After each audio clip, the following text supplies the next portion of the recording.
सोहन और रीमा की नई नई शादी हुई थी। घर में ससुर यानी के सोहन के पिता रुधिर जी और वे दोनों बस 3 ही लोग थे। इस घर को सोहन के माँ बाप ने जीवन भर पाई पाई जुटाकर बड़ी मेहनत और अरमानों से बनाया था, वरना आज के समय में मुंबई में घर बनाना तो दूर की बात है, किराए पर लेना भी बहुत बड़ी अचीवमेंट से कम नहीं है। जब सोहन कॉलेज में था तब माँ उन्हें और दुनिया को छोड़कर जा चुकी थी।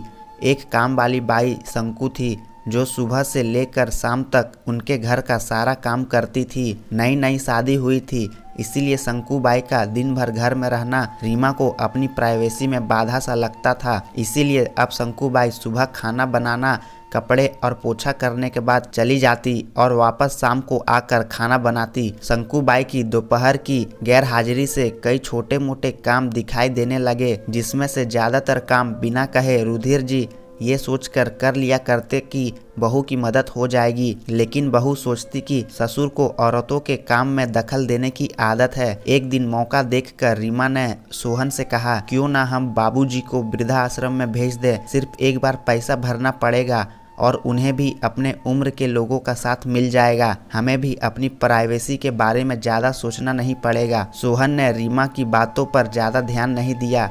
कुछ दिन ही बीते थे कि बाबूजी अपने दोस्तों के साथ एक हफ्ते के लिए टूर पर गए और इत्तेफाक से इसी दौरान शंकु बाई भी छुट्टी पर थी। फिर क्या, रीमा को जैसा चाहिए था वैसा समय मिलने लगा। अब सोहन रेस्टोरेंट में खाना खा लेता और रीमा का काम ऑमलेट ब्रेड या मैगी से चल जाता। खाना बनाने की टेंशन नहीं थी, लेकिन घर में निकलने वाले सारे काम तो अभी भी करने ही थे। ससुर जी की गैर हाजिरी में रीमा को एहसास हुआ कि वह बिना कहे ही जो काम कर लिया करते थे उनसे कितना फर्क पड़ता था। छोटे मोटे लगने वाले यह काम भी काफ़ी समय और एनर्जी लेने वाले थे। कुछ दिन बीतने के बाद एक दिन सोहन रीमा को कहता है, चलो आज कहीं बाहर घूम कर आते हैं। रीमा बड़ी खुशी खुशी सज धज कर बाहर घूमने के लिए तैयार हो जाती है। सोहन सीमा को अपने घर से 4 किलोमीटर दूर एक चौल में लेकर आता है। एक आदमी सोहन के हाथ में चाबी देता है। सोहन उस चाबी को लेकर चौल का एक कमरे का दरवाजा खोलता है। कमरा खुलते ही 2 रूम वाले छोटे से अंधेरे से भरे घर के अंदर सोहन रीमा को लेकर जाता है और कहता है, कैसा लगा तुम्हें हमारा नया घर? सोहन कहता है, हम अगले महीने से इसी मकान को भाड़े से लेकर रहेंगे अलग और अपनी प्राइवेसी का मजा लेंगे। अभी मेरी आमदनी के हिसाब से हम इसी को एफर्ट कर सकते हैं। सोहन का यह व्यवहार रीमा को समझ नहीं आया।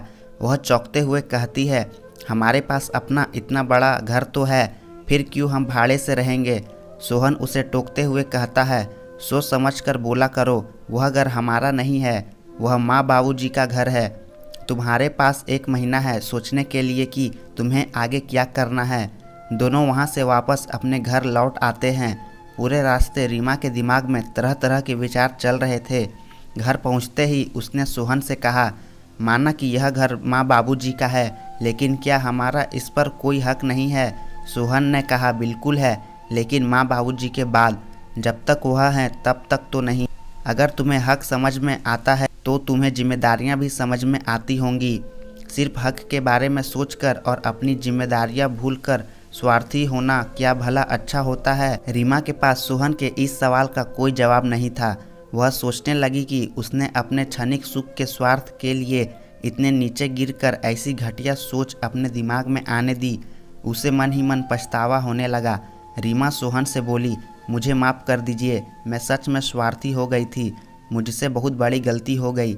सोहन बोला, तुम्हें पछतावा हुआ, मेरे लिए यही काफ़ी है, मैं तुमसे नाराज़ नहीं हूँ। बेटे और बहू का वार्तालाप रुधिर जी दरवाजे पर खड़े होकर सुन रहे थे। उन्होंने आसमान की तरफ देखा और बोले, भाग्यवान तुम धन्य हो जो तुम्हें ऐसे बेटे को जन्म दिया।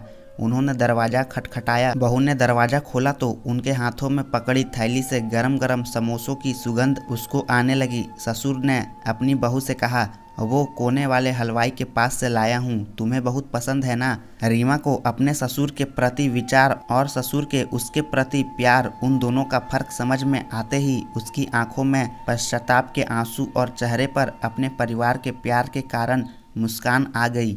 दोस्तों, इंसानी दिमाग में दिन भर में हजारों विचार आते हैं, कुछ अच्छे कुछ बुरे, लेकिन किसी भी विचार को शब्दों में परिवर्तित करने से पहले उसको समझना बहुत ज़रूरी है। अक्सर विचार और वास्तविकता एक दूसरे से मेल नहीं खाते हैं। हमारे बुजुर्ग जो हमें बोझ लगते हैं, जिनसे हम बात बात में चिढ़ जाते हैं, और ऐसा इसीलिए होता है क्योंकि हम स्वार्थी होकर सोचते हैं और हम उनके योगदान को समझ नहीं पाते। वह हमारे जीवन में बहुत अहम किरदार निभाते हैं।